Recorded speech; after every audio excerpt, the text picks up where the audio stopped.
झांसी थाना कोतवाली क्षेत्र के रहने वाले एक युवक ने एक पुलिस कर्मचारी पर गंभीर आरोप लगाते हुए वरिष्ठ पुलिस अधीक्षक को प्रार्थना पत्र देते हुए न्याय की गुहार लगाई। शिकायती पत्र में मोहम्मद साजिद पुत्र मोहम्मद जाहिद निवासी कोतवाली क्षेत्र ने बताया कि वह दिनांक -19 अगस्त को समय करीब शाम के 4:30 बजे फिल्टर रोड के पास चाय के स्टॉल पर चाय पी रहा था। तभी उसको एक अनजान नंबर से व्हाट्सएप कॉल आता है। कॉल पर कहता है कि मैं तुम्हारे घर के पीछे रहता हूँ, मेरा नाम रेहान है, मुझे तुमसे मिलकर कुछ जरूरी बात करना है। तो उसने उन युवकों को फिल्टर रोड पर बुला लिया। लगभग 10 मिनट बाद वह व्यक्ति अन्य 3 लोगों के साथ वहां आते। जान पहचान नहीं होने के कारण उन युवकों से बात करने को मना कर दिया। उसी समय व्हाइट कलर की क्रेटा कार में 3 लोग वहां आकर रुक जाते हैं। कार में से एक व्यक्ति उतरता है और अपने आप को झांसी साइबर क्राइम का दरोगा बताता है और गाली गलौज कर हाथापाई की। फिर जबरदस्ती कार में डाला और कार के अंदर भी चप्पलों से मारपीट कर झोकनबाग स्थित साइबर क्राइम थाने ले गए। जब उसने दरोगा जी से बार बार पूछा उसका अपराध क्या है, तो उसको थाने के ही एक कमरे ले जाकर दरोगा जी ने उसके साथ मारपीट की। मारपीट करने के उपरांत उसकी वीडियो रिकॉर्ड किया। उसके बाद पिता को फोन करके बुलाया और उनसे 4 लाख रुपए मांग की मुझे छोड़ने के एवज में की। दरोगा जी जेब में रखे दुकान की ब्रिकी के 23,000 रुपए नकद छुड़ा लिए और कहा, अगर तुमने इस घटनाक्रम में शिकायत की तो झूठे आरोप लगाकर जेल में डाल देंगे और पूरी जिंदगी बर्बाद कर देंगे। युवक ने वरिष्ठ पुलिस अधीक्षक को शिकायती पत्र देते न्याय की गुहार लगाई। उत्तर प्रदेश झांसी से सुधीर सिंह की रिपोर्ट।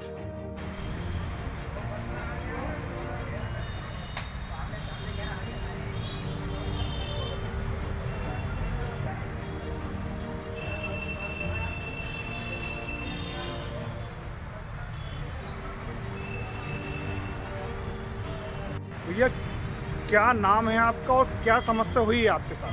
मेरा नाम मोहम्मद साजिद है। मैं निवासी 134 दरीगरान शहर कोतवाली का रहने वाला हूँ। मेरे साथ समस्या ये हुई है कि दिनांक 19/8/2025 को मेरे पास सुबह से एक व्हाट्सएप पे फर्जी कॉल आ रही थी, जिसमें मुझसे बोला जा रहा था, मैं रेहान करके लड़का हूँ, मैं तुम्हें जानता हूँ, मुझे तुमसे मिलना है। तो मैं सुबह से उसको इग्नोर मार रहा था। तो सुबह से कंटिन्यू कॉल आ रहे थे हालांकि उसके मेरे पास।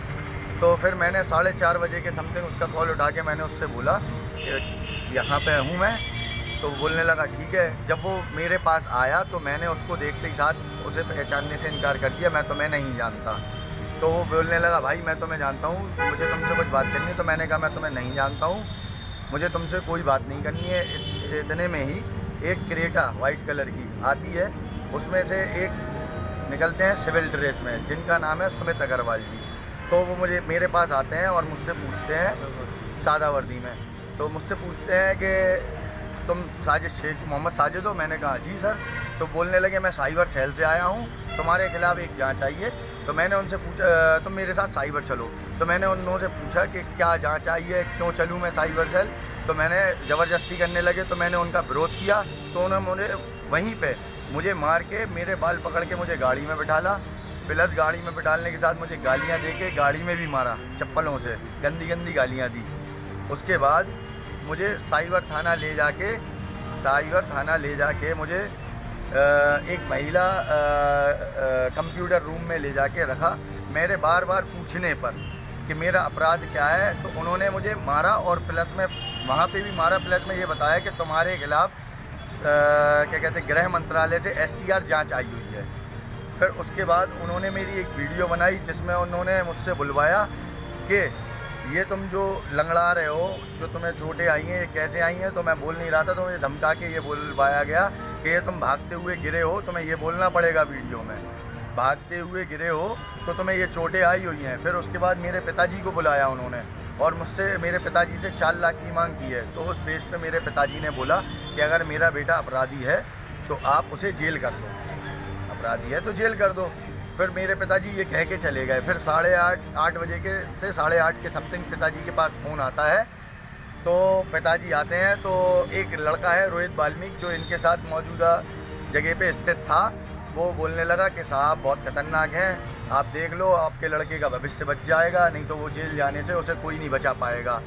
तो हालांकि 4 लाख की जो मांग करी थी तो पिताजी ने मना कर दिया था। तो फिर बोलने लगा, मैं साहब से बात कर रहा हूँ, देख लो। तो पिताजी ने कहा, मेरे पास कुछ भी नहीं है, मैं कुछ भी नहीं दे पाऊँगा, अगर मेरा बेटा मुजरिम है तो आप उसे जेल कर दो। तो उस बेस पे फिर मेरे जो भी पूछताछ में मेरे पास जो 23,000 रुपये मेरे दुकान के रखे हुए थे, मेरी मामा की दुकान के बिक्री के पैसे, उन्होंने वो 23,000 रुपये छीन लिए मुझसे।